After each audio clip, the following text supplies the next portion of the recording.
Thank you to the Chamber for allowing me to speak. And I know Andy hesitated on using the word love when it came to his members. But I learned something recently from Secretary Robert Gates, who is in our community and just a revered person in leadership. In his book, if you read it, he talks about the fact that he could not talk about the people that he was responsible for or led without using the word love. And he loved them. So I love all of you. So great. We can go there. So, and I wanted to especially thank council members Mary Hudson and Melissa Beaton and Aaron Moberg for being here today and being so supportive and such amazing partners on council. So thank you so much for that as well. And our staff. And I just am so thrilled and really honored to be here to talk with you from this position that I'm in. You know, our community is strong, we're generous, and we're successful because of all of us. You know, it's not just one person or one team, it's all of you. And so the business community is that vital part of our success as a community and care deeply about that. So today is actually the 8th time that I've been here to talk with you. And so in kind of reviewing the way that I've tried to present information in the past, I went back and looked at how we presented this in the last 8 years. And so I thought we'd do a little throwback to 2012, and this is one of the slides from the presentation back then.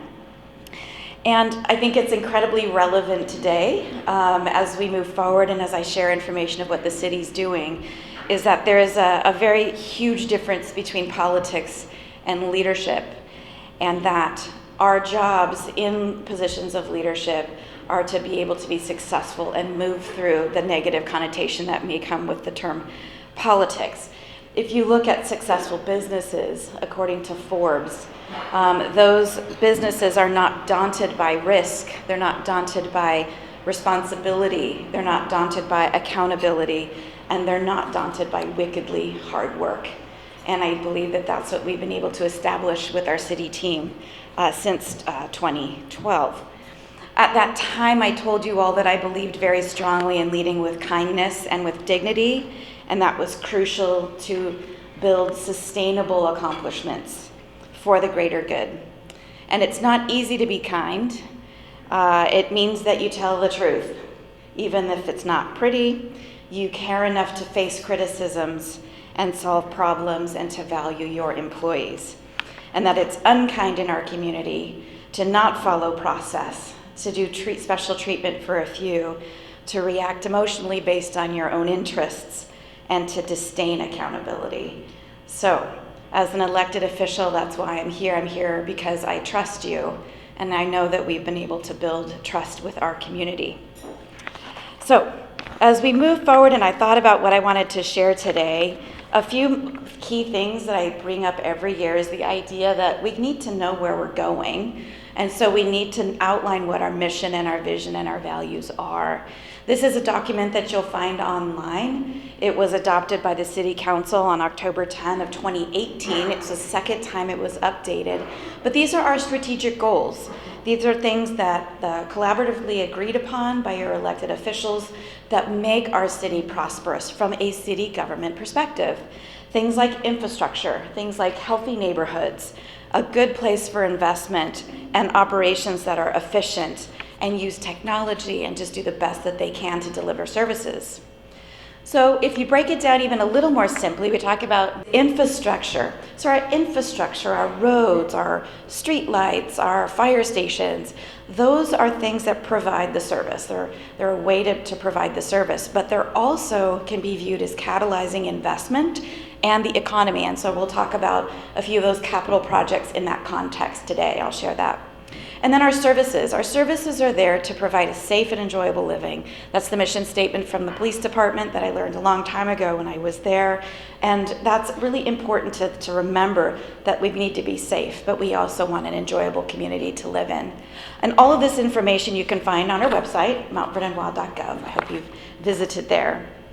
But it's not just talk. It's not just sitting around and saying, oh, this would be nice to do.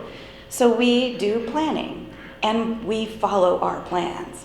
And so listed on the screen are just a few things you can find on our website that talk about that. We're going to talk about the Mount Vernon Library Commons project in just a little bit, our fire infrastructure, the downtown master plan that I was so incredibly fortunate to inherit, that a few people in this room were on that steering committee back in 2008 when that was adopted. Amazing plan that we're realizing more and more of every day. The South Kincaid sub-area plan that talks about the growth and development we want to see south of Kincaid in our downtown area. Our strategic goals, our state-mandated comprehensive plan, and capital improvement plan. It's not just sitting around thinking about good ideas, it's actually studying them and following good plans. Before we get going, I wanted to talk just a little bit, if you indulge me, in a little bit of a civics lesson. We are going to start a new initiative in the city called Civic Saturdays, where on one Saturday a month, it'll be kind of like Mayor's Coffee, like some of you may be familiar with, but just sort of sit down, maybe do tours of some of our infrastructure in the city and really talk about what civics are in the city of Mount Vernon. But when we think about it, you can see the pyramid behind me that goes federal, state, county, and city. And as the city, we get to comply with everything else above us. And so it gets really complex when we are constrained or sometimes encouraged by the laws that come down from above. And I want to thank the state legislature, I'll talk about that in just a minute, for some of the huge wins that they partnered with, cities this legislative session to help us out. So it's really easy to sit on a dais and say things are just horrific or you're horrified by things. It's completely different to dive in, to tackle those problems, create action plans, and do something about it. So, as we take the same pyramid, we talk about the 1st Congressional District, and hopefully you know that our representative there is Representative Susan Delbene, and our 2 state senators, Patty Murray and Marie Cantwell. In Mount Vernon, I hope you know, or if not, this will be a great time, is we have 2 legislative districts in our state. Does anyone know how the 10th and the 40th are on a map in Mount Vernon? Anyone have any ideas? We have a street called Division Street, and it north and south, and that divides the 10th and the 40th. So if you live on the north side, then you're in the 40th. If you're in the south, you're in the 10th. And those legislators really, like I mentioned, did such an amazing job listening to the city in particular this session. And that's Senator Barbara Bailey, Senator Liz Lovelet, who started a few months into session and just really tackled stuff right on, Representative Dave Paul, Norma Smith, Deborah Lekanoff, and Jeff Morris. So those folks are responsible for listening to the plight of cities when it comes to state law. Perhaps they're working on a piece of legislation that we're freaked out about or we're super happy about. We work with Association of Washington Cities, and I have a list of the thumbs up and thumbs down, and there were so many green thumbs up this year coming out of session, helping us with affordable housing funding and tools to use that. So just to name a few, one of the biggest things that we see an impact in is Basic Law Enforcement Academy. So we were seeing a wait for our police officers that we would hire. It would take 4 to 5 months for them waiting to go to the academy. The academy is nearly 6 months, so we were seeing a year before those officers are out on the street. The legislature recognized that need and funded an additional, I believe, 4 classes this year. So now our waits are, more appropriate, a month, 6 weeks before we can get those officers in. That was a huge deal for us. Then we have our county commissioners. We have 3 county commissioners, and I think I saw Ron sneaking in the back. So Ron Reeson, thank you for being here. And they are divided into 3 districts. So what everyone in the room needs to know is we have a specific county commissioner, Commissioner Ken Dahlstead, is responsible for working with the city of Mount Vernon and helping promote the prosperity of our city. And so if you have questions about what the county is involved with the city, that is the person responsible to go to as your elected representative. Then we have our mayor and council, and 7 council members, and 3 of them here today. And I can say honestly that we've worked together incredibly collaboratively as a team, and it's been a real positive experience to move things forward in the city. So in the past, when we've talked about what's going on in the city, I've kind of focused on more broad topics, but I was inspired by David Letterman and his top 10 list. And then I thought, I'm going to get into major trouble if I rank any department above the other. And so I didn't rank them, so we're going to call it the Terrific 10 list. And I wanted to just share a few things from each department that I think are worth celebrating this year, and then tell you where you can get more information about those particular departments. So first up, we're going to talk about our police department. And one of the neatest things that we were celebrating this year is the 25th anniversary of our Citizens Academy program. How many of you have been to Citizens Academy or at least know about it? See, that's great. There's a lot of folks in the room that have done that. It is, we've graduated 655 people over 25 years from our Citizens Academy class. It's a 12-week class, free to anyone, to come in and learn directly from our officers about what policing is. You get to learn about K-9, you learn about use of force and hiring policies. You get to do everything from going on a tour of the jail, which isn't city-run, but it's part of the police work. You sit in at 911, you ride with the police officer. And so we're really thrilled that that program has continued for 25 years. And if you don't mind for a minute, I'd love you to help me give some recognition to Chief Jerry Dodd. Jerry is retiring this year after 40 years in law enforcement. His legacy is the entire backbone of community policing in our community, including programs like the Citizens Academy. So thank you, Jerry. So, yeah. And then just a little bit about just crime rate. I know this looks super simplistic. You can go on our website under our police department tab and find annual reports with all of the crime statistics that you would want to look up. But I thought this was something that people would be maybe most interested in, and this is a violent crime statistic. The police department here in Mount Vernon answers about 24,000 calls per year with our officers. We have 46 commissioned officers for 24,000 calls. We had a population growth between 2017 and 2018 of about 2.39%. And so you can see over the past 6 years, crime has gone down slightly from 2016, but it's kind of up and down. And I think that's an important thing to realize, that we watch these statistics, we look at why those types of things are occurring. But even more importantly is that we prevent first, but when crime occurs, I think you need to know that your department has the most amazing record of investigations, of bringing forth charges that then lead to successful prosecution. And sometimes we forget that. We want people to be caught for bad things, but it needs to be carried all the way through. And police work is in a very intense way that we ensure people do go all the way through prosecution. So thank you to our police department, and more information, of course, online about that. So next up is our library. Isaac Huffman, our library director, to stand and wave at you so you know who he is. Our library in Mount Vernon has the highest visits of any library in Skagit County. We serve about 145,000 visits per year, and that was an increase over 2017. What Isaac has done is he has really transformed how we approach library services from now and into the future through things like very creative programming. The pictures you see behind me is a completely new design for a program guide, and on the right is a Meet the Masters teen night. So we are leaning forward with what engagement really means, and we want to create a house of culture, a house of learning, lifelong learning culture at our library. So it's gonna look different. It's different than stacks alone of books, but those are still there. Praise the Lord, because that's what I like to read. But we also have electronic resources. We've got programmings for seniors. We're really focused on serving all the populations that we feel need to come together in a place and interact and lift our heads up from screens and fight the idea of social isolation in our community and offer these things at the library.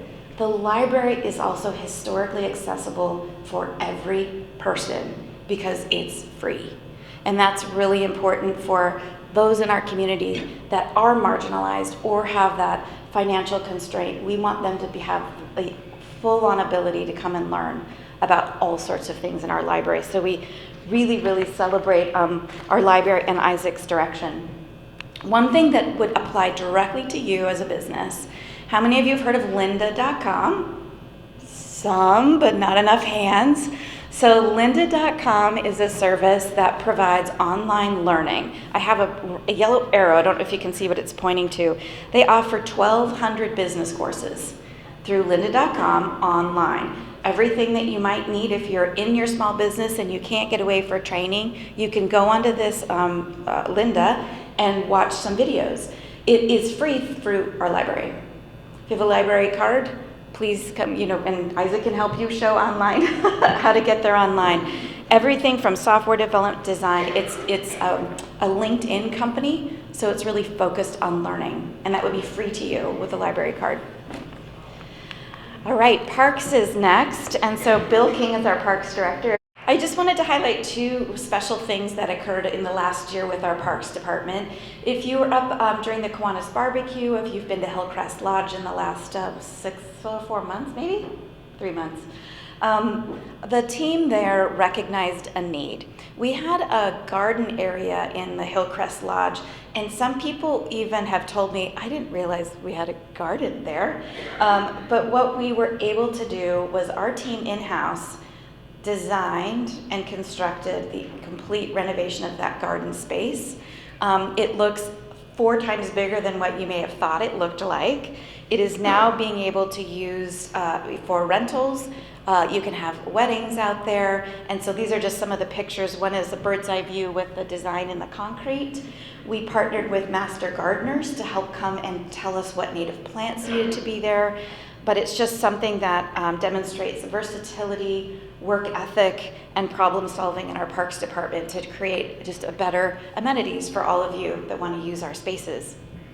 And then the next thing, how many of you have seen the butterfly at Kiwanis Park? Ooh, one person, now you're gonna have to drive by on the way back to work. So this, and you can't even tell the beauty of the blue color. So this is the latest art installation from our partnership with Skagit Valley College welding program. And Mary Kubelbeck is the instructor there. She's a fine artist as well as a welding teacher. And we met each other, and she had an idea of having students gain more welding skills. And I had an idea of artwork that they could produce for us. And so the butterfly is the latest installation. Other places that you'll see this artwork at is at our library. There are 4 pieces along the Colshan Trail, and they're just so excited every year for the students to do this creative work. And then when they come and we do a dedication and to talk to these students about what it meant to them to give a piece back to their community that they can bring their family and kind of show off what they did, but then tell me they got hired and they're making $40 an hour from the program at the college is even better. So I hope that you are able to drive by and take a look at the butterfly at Kiwanis Park off of 18th. Can't miss it when you drive by. But those are some of the amazing partnerships allowing us to triple the amount of public art in our city over the last 8 years. So human resources, that can be, people kind of go, what does that have to do with, the city, that as people don't really see that? Well, we have 233 full-time employees that we manage. And employees can be the most terrific team members and accomplish all the services that we provide. And sometimes they can be risky. So it's a really big deal to value employees, to have an HR department for us in our size that provides training and benefits management.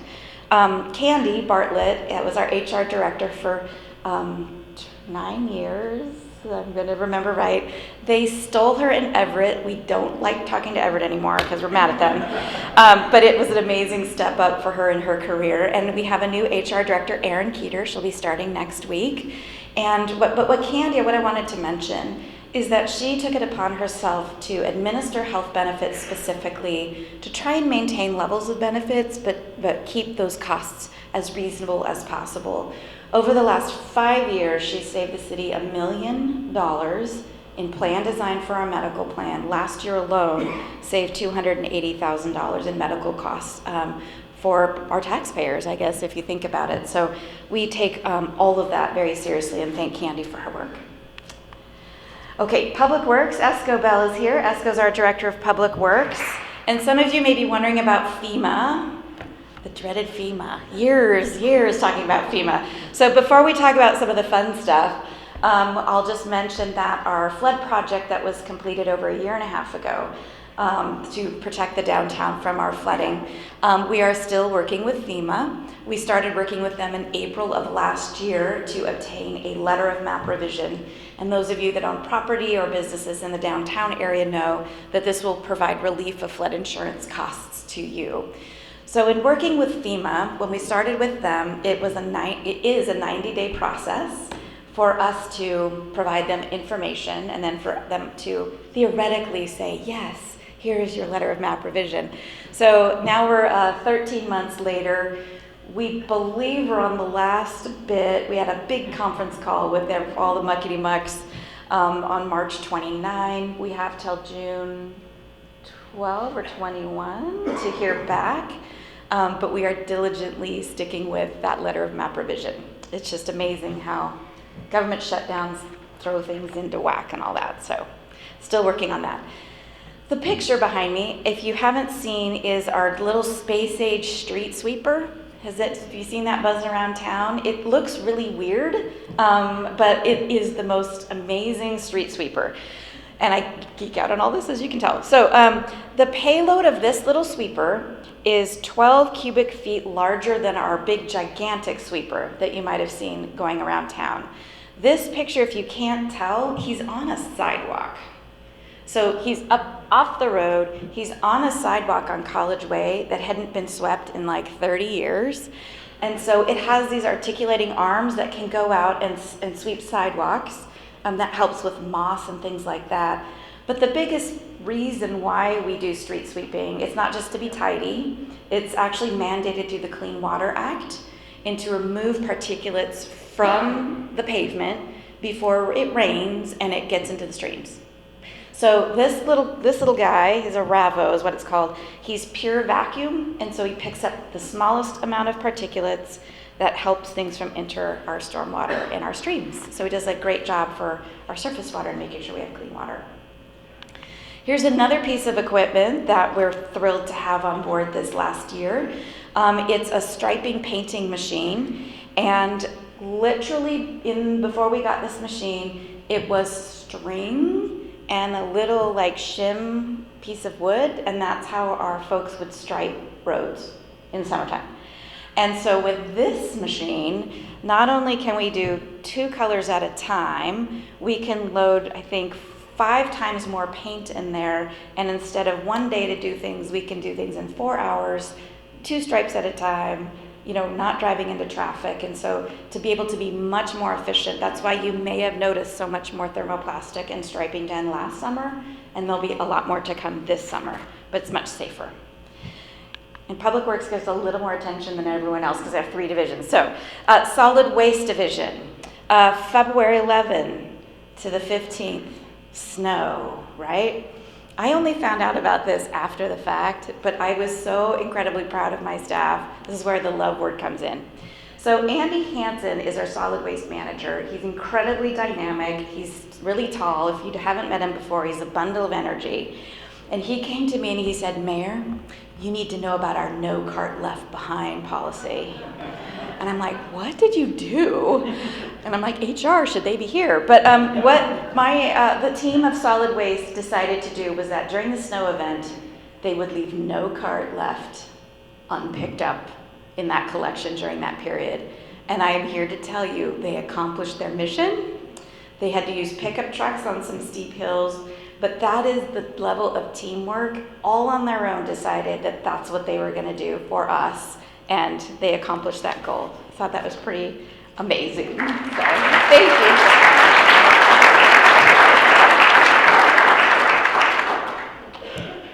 Okay, our finance department is led by Doug Pulaski, who's here, and of course they're all looking at me like, really? So this is Doug. And sometimes we spend a lot of time talking about money because there's never enough, and it's kind of a bummer every year when we do budget. But one thing I wanted to make sure that we were sharing today was our finance department has had a clean audit every year since 2010, and they handle $75 million of taxpayer money every year. They have achieved a Certificate of Achievement for Excellence in Financial Reporting. 19 years overall, and you can find those documents online. And so what I'm really trying to let you know is we take your money very seriously, our requirements by law, good stewards of public dollars, and so that's proven, I think, by our audit and our performance of our finance staff. So thank you to Doug for that. We wouldn't be complete without pointing out and talking about taxes. And of course, I could be standing up here and tell you your tax rate went down, and then you're like, no, it didn't. And that's, both things are true. So this last year, our tax rate, levy rate did go down, but your valuations went up. So it's all that, it's not chicken egg, I can't think of an analogy right now. But when we receive tax relief from our levy amounts, that's paying off bonds and things like that. When the evaluations go up, it's kind of a double-edged sword. But what I wanted to point out here, and you've seen this slide in the past, is we have 8 taxing jurisdictions that hit your property tax bill. The levy rate is $11.45 per $1,000 of valuation. That's how it's calculated. And so I put a little box around what the city receives. That's about $55.60 per month that comes to the city from an average house. That services $55 to provide 24-hour police services, your fire and EMS, your library, your park system, and all of that combined. So I always like to point that out, that it's about the price of a cell phone bill, and maybe if we think about that, we can correlate valuation from what you pay in taxes and what the city's able to provide you. All right, development services. So Chris Phillips is our development services director. Thank you for recognizing him. This is a picture of our brand new portal called SmartGov. And I've spoken about this, I think, a couple of times in our quest to realize the fastest permit center in the state of Washington, which I will go up against any city at this point for that. This is an online ability to come in and file for permitting.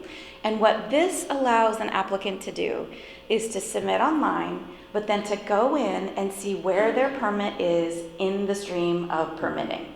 Who's got it? Do we have it? And how much time do our staff have it to review? But if there's questions, how much time does the applicant have it?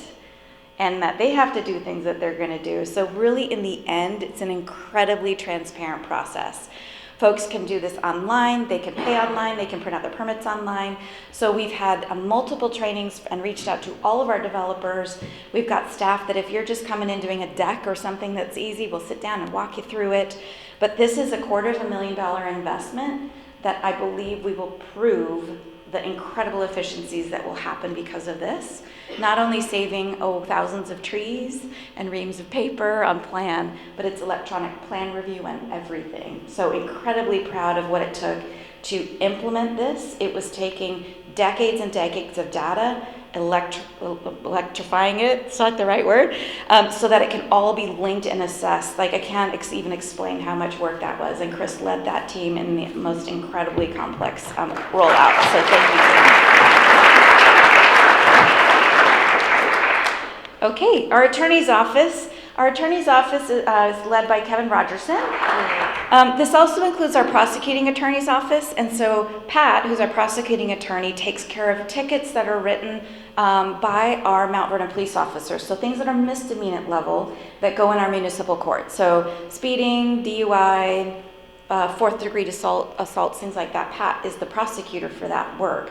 And there's not a lot to really chat about as far as what the attorney necessarily does, but a couple things that Kevin does that we can say is defend the city when the city has lawsuits. So we successfully defended a First Amendment challenge twice, and that was for our pedestrian interference ordinance, which means that we cannot allow pedestrians to walk into lanes of travel and interfere with travel. And it's really the only city in the state that has successfully defended a pedestrian interference challenge, and we've done it twice. And that's because we have the best city attorney in the state. So thank you to Kevin for that.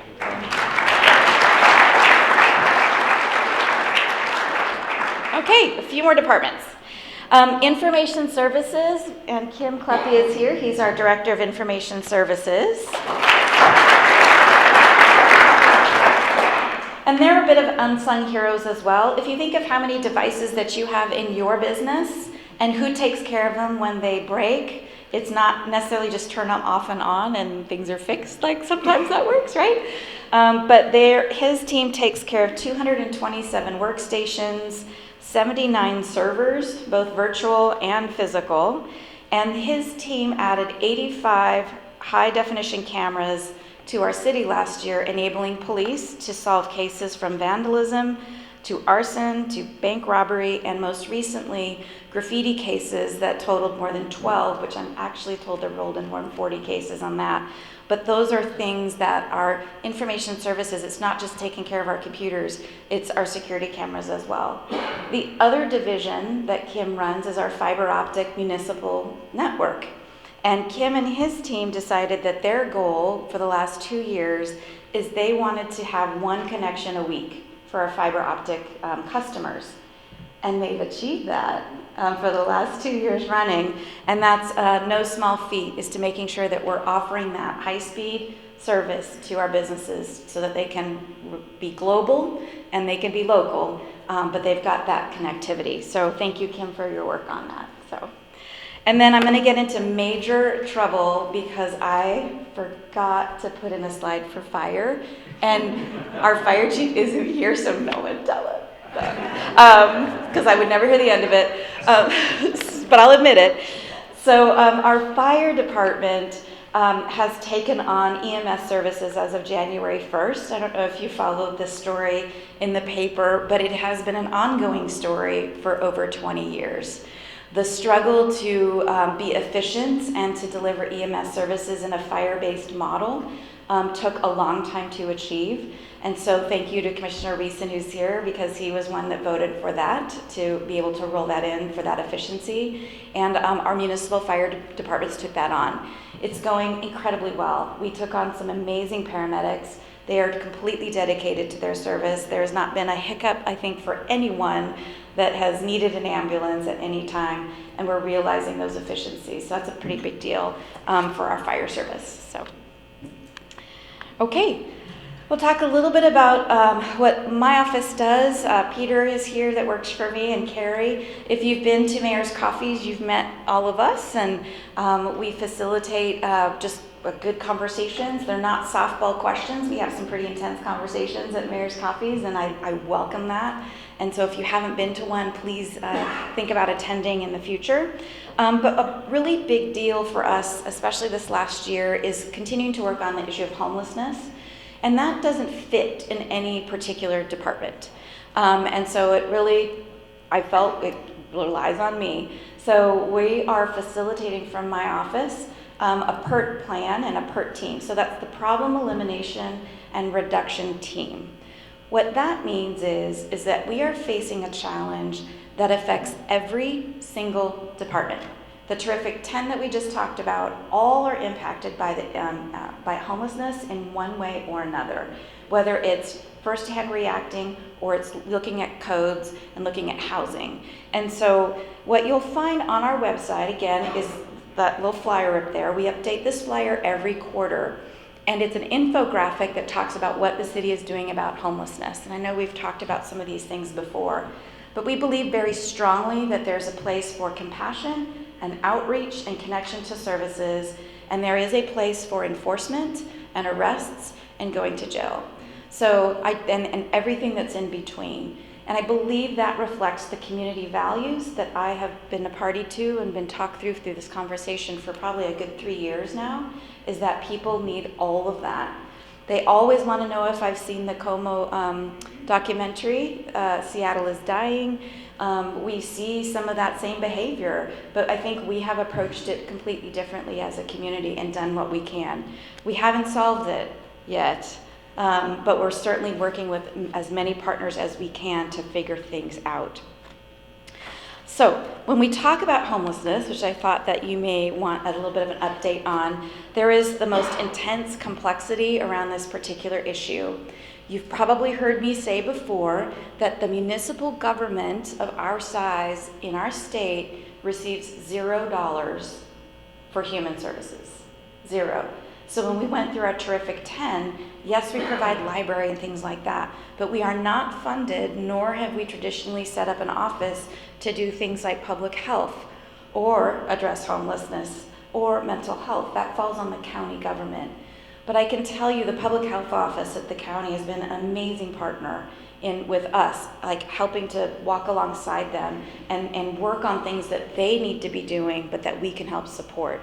So we look at all of the complexity up here, and sorry you may not be able to see it, but it's impacts on the street of vagrancy, shelter and services, permanent supported housing, affordable housing, prevention of homelessness, mental health and substance abuse.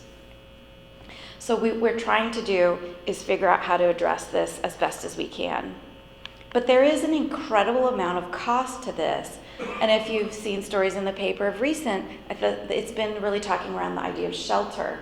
So what the city has been able to do over the last couple of years is provide 4 different codes or permitting for different varieties of shelter.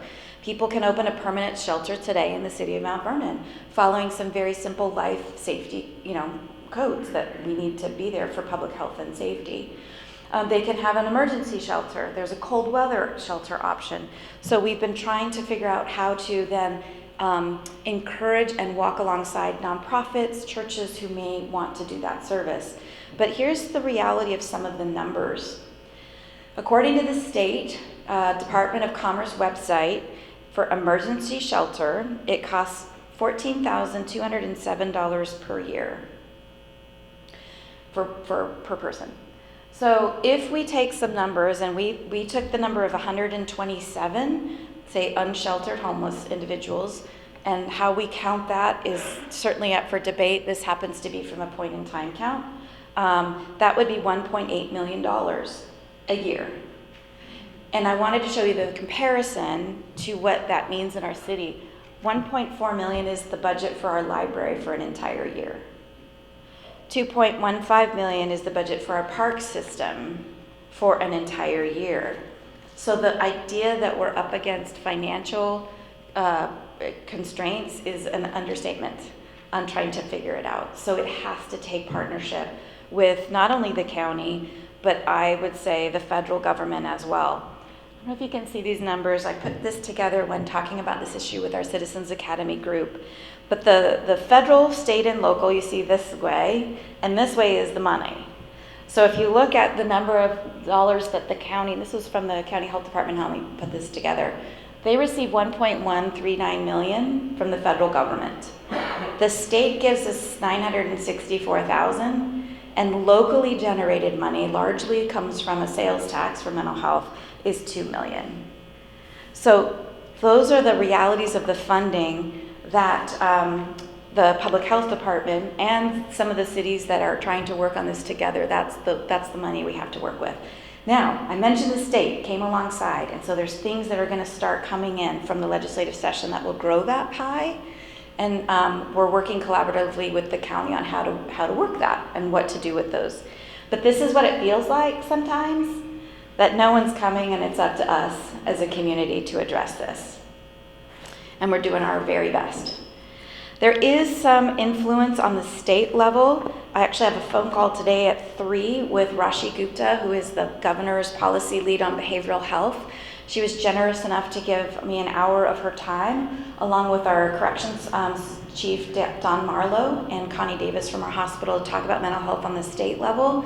Rashi is a rock star. The bills that she got pushed through on the state level for behavioral health funding are incredibly admirable. And so we're thrilled that she's in that position. And she was using Mount Vernon in Olympia as an example of how some communities have done the best work around helping to site behavioral health facilities. So you'll see the map up here. This is a map that our council passed in 2016. That was used as an example, held up in Olympia for other communities to site things properly, not at the edge of town, somehow integrated that people that need behavioral health services or homeless services probably don't have cars or access to things. They need to be sited in areas where there's walkability to groceries, to medical services, and all of that, then transit. And so this is something that we're really proud of. The other thing that Rashi was able to get through the legislature was recognizing the very crucial connection between city governments and the state. And before it had kind of flown through the county, no offense, but when cities house more than 69% of the population in our state, it all falls on us for codes and citing. And so Rashi was able to put a position in the Department of Commerce that works directly on mental health issues with city governments. And so we're really thrilled to have her be able to do that with us.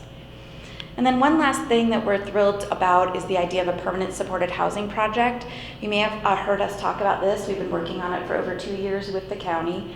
We finally feel like we're off the ground. The city was able to contribute some small amount of federal pass-through dollars for site acquisition, and Catholic Housing Services is working as the provider. We believe that we'll be able to break ground in the next year and have a facility open that could house up to 70 chronically homeless individuals. This is following a pattern of Francis House in Bellingham, a few different projects in Tacoma. There's 2 projects opening in Everett. This is wraparound 24-hour service for folks that we have in our society that will always need care for them to be able to be housed. And so we're really, really thrilled. After a couple years, we'll be realizing that. So now for some fun stuff. All right, let's talk about some fun stuff. The capital projects. If you haven't driven through the College Way project yet, it's not so bad. Not so bad yet. This is a relative comment. Okay, it completely sucks sometimes, but it will be bad for the rest of the year, but it'll be worth it in the end because this is what it will look like conceptually. This is a computer-generated, a couple lanes added. You can probably see that already as they're excavating out. This project was made possible by some very old earmarks that we were able to reallocate, and that flow will be so much better. So a year from now, it'll be like, whew, smooth sailing through there. It'll be great. Other things that we've talked about in the past is redevelopment in our downtown area. This is an actual site plan that has been submitted to the city after 2 years of working with this developer to activate the site as you get off the Kincaid. So it's just south of where the transit center is, right off the Kincaid. Everyone sort of know what we're talking about. We call it the Alfco site because it used to be Alf Christensen Seed Company. But what you see here is the plans for commercial development. Drive-through coffee, gas, restaurants, other things that are there, things that you'd want to see off of freeway exit, and we're thrilled that they've actually submitted that site development. Thrilled for that. This is a slide that we showed at a Department of Commerce, State Department of Commerce event on our opportunity zones. So we are now seeing interest in investment in our city through opportunity zones. It's a federal tax program, I would say, that shelters capital gains for private investment. But what's kind of cool about this program is it's incentivized for a 10-year return, which means that developers won't just come in, develop, and then leave town. It's really designed for, I think, retention of ownership, which a lot of times is, I look at it a difference between sometimes rental or owned properties, which retain value. And so the city of Mount Vernon was designated 3 census tracts. And I think we're the only city in the state to get 3. And so we're thrilled with that. It covers College and Riverside and our entire downtown, including up by the hospital.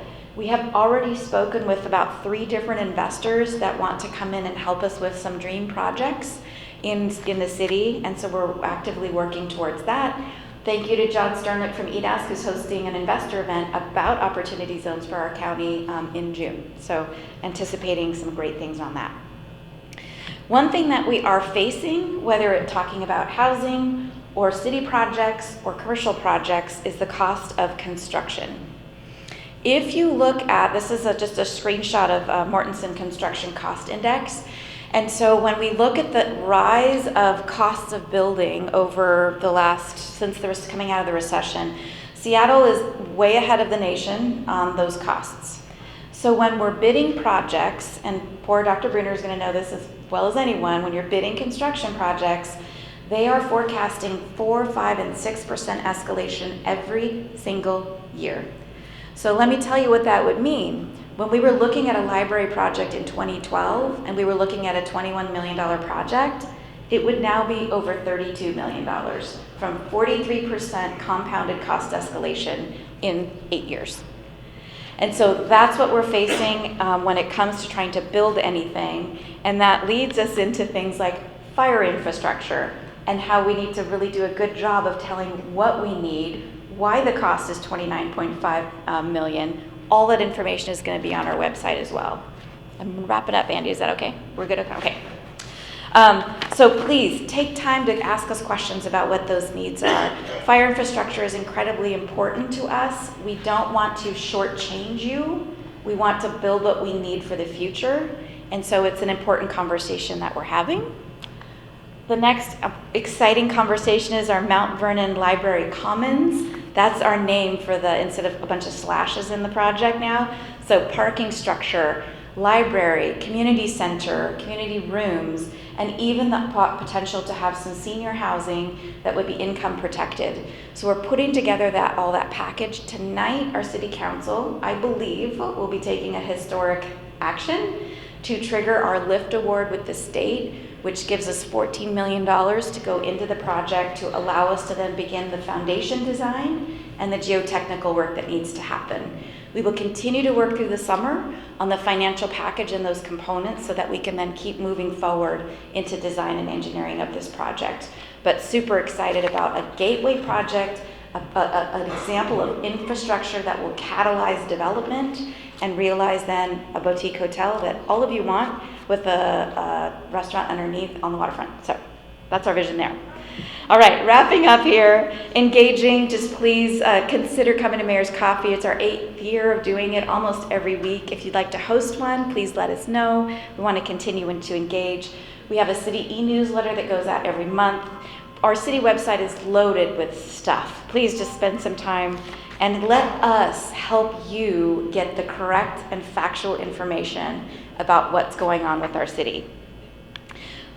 Graduation parade is coming up. So we are so excited. If you didn't come down last year, it is so fun and a celebration. So Friday, June 7, we are helping the school district throw a graduation parade at 11:30. So if you come down along First Street, come and support our students. It is really, truly an incredibly joyful event to support them because they are definitely the future of what we have in Mount Vernon. Our city vision is that we are a city that's characterized by a hometown atmosphere and where residents and government work together in a trusting environment. We have done that for many years now, and I look forward to that continuing with all of you as being those crucial components. And I'll leave you with this, something that I have in my office, that our lives begin to end the day we become silent about things that matter. Our city matters, so I appreciate you being here today to learn a little bit about what's going on with us. So, thank you.